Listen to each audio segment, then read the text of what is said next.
atong tukion ang pagministeryo sa usa ka pastor sa Manaus, Brazil.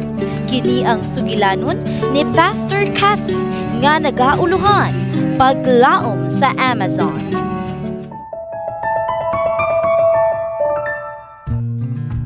Si Pastor Cassie nagpuyo og nagministeryo dili sa iyang balay kun dili sa usa ka barko nga gitawag Hope on the Amazon. Kini nga floating church napalit pinaagi sa 13th Sabbath offering ni adtong 2016. Sa matag baryo nga iyang adtuan, si Pastor Cassie magduaw una sa mga panimalay ug leader sa baryo aron makuha ang ilang pagsalig. Dayon, iyang imbitahon ang tanan nga mosulod sa barko ug mosalmot sa mga programa.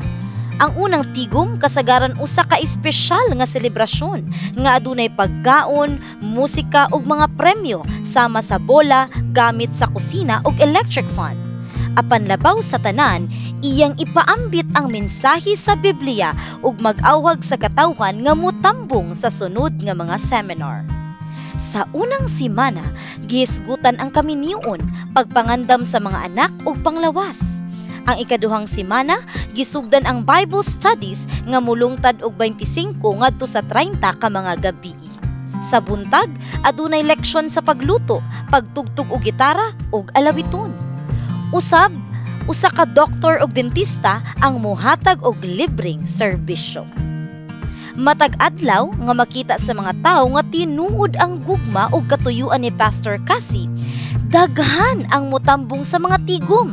Samtang nagapadayon ang pagtuon, gisugdan usab ang pagtukod og simbahan sa baryo nga kasagaran mahuman sulod sa 30 ngadto sa 50 ka mga adlaw. Sa dihang mahuman na ang Bible studies, si Pastor Cassie mag-awhag sa mga tawo nga mudawat kang Jesus ug magpabautismo. Sa pag-abli sa bag-ong simbahan, ang mga bag-ong miyembro giandam aron mahimong leader ug motabang sa bulhaton sa simbahan.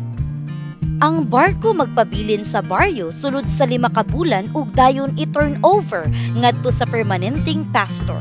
Kada tuig, 2 ra ka baryo ang ilang bisitahon aron mas lig-on ang pag-atiman sa mga bag-ong magtotoo.